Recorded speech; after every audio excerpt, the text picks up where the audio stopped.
In this video I'm grinding the blade of a kitchen knife. Now I don't build many kitchen knives, so I'm kind of doing it my way.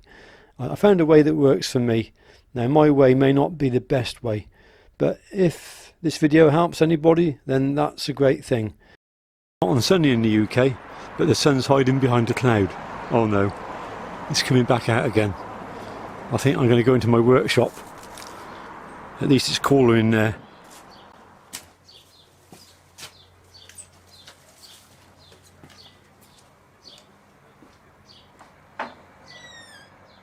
I've been working on some kitchen knives. Here's one of them. I don't do many kitchen knives, so I'm not very familiar with the sort of aesthetics of the kitchen knife, so to speak, but over the years I've built a few, and I've certainly changed the shapes of them to make them a bit more ergonomic and a bit more usable. With this one here, you can see that I've canted the handle upwards. This gives room for the fingers and the knuckles underneath when you're cutting on a flat surface. Talking of flat, this is my glass plate that I use as a surface plate for checking for flatness. It helps if the knives are flat, of course. This one's pretty good. I had to temper it, and then I had to counterbend to get the warps out. The O1 steel can warp in quench, especially when it's such thin section as this. This is just 2mm thick, but I'm happy with that. That's pretty flat.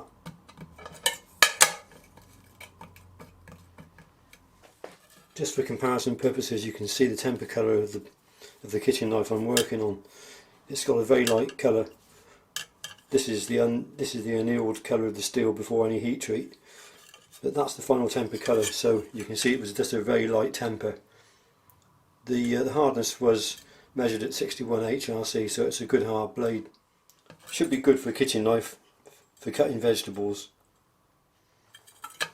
Let's get the grinder going now. I'm going to take the scale off of the what will be the cutting edge in the end, and get back to good steel there to start off with, and then I can start to grind the flats. First of all, remove the 90-degree sharp corners before I put a fresh belt on, because if you've just got the sharp corners on there, when you put your brand new belt on, you put it onto the belt, knife onto the belt, you just strip the teeth off. So I'll clean out that first and then remove the 90s.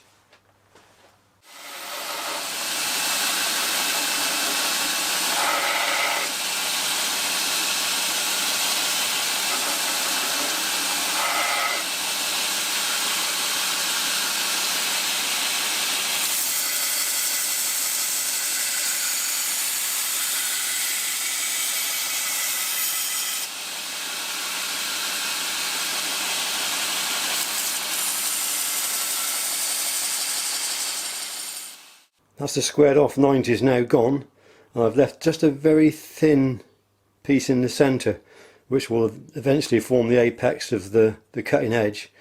But first of all, I got to put a fresh 80 grit belt onto the grinder, and then I can start putting in the facets all the way along, and then I'll blend them on my big wheel on a different grinder.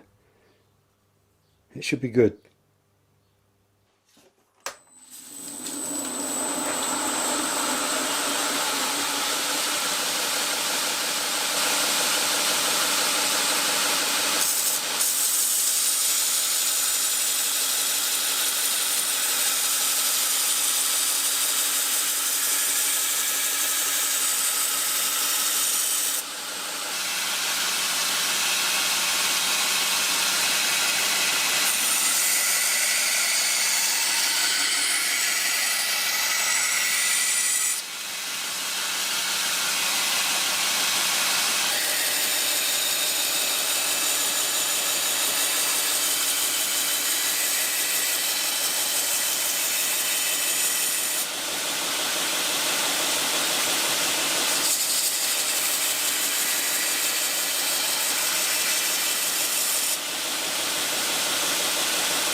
Once the grind's underway, it sort of kind of gets a lot easier then, because you've got a nice flat surface of a flat grind to rest it along, and it kind of acts like its own guide, so progress is sort of quite swift at that point and relatively easy. Of course, not wearing gloves and pressing with your thumb and fingers, you can feel the heat build up, so really critical to keep things cool at this stage.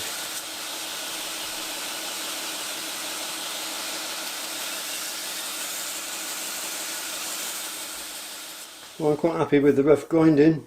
It's got a distal taper to it. It's nice and thin, and I need to now blend it all in and take the scratches out, and I'm going to do that on my big wheel here. Now, when it comes to building kitchen knives, I've only ever built just a small handful of them, so I can't really say that I'm an expert at all in it. So this video really just for entertainment purposes, but this is how I'm going to do it. I'm going to finish it off on my big flat wheel, which has got a nice tangent to it, and then just blend it all in nicely, and then I can perhaps polish the blade, and then I'll finish the actual cutting edge on some waterstones. That seems to work well.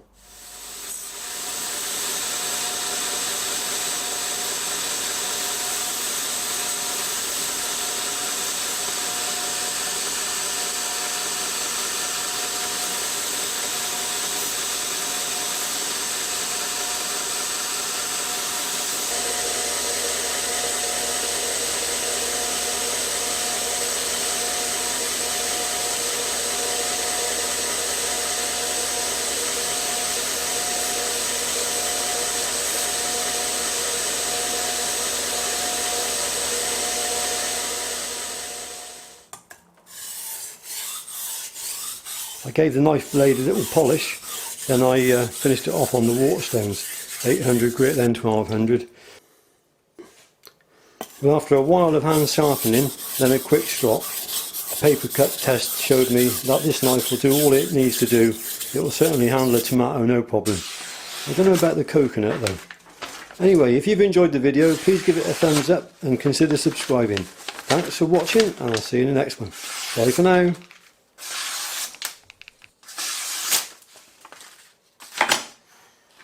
Oh, I should add, if anyone's been inspired to have a go at building knives, really shouldn't have put the sharp edge on this knife until I'd finished the handle. But for the sake of the video, I did it this way round. I'll just make sure I tape the blade up really, really well for when I do the handle work.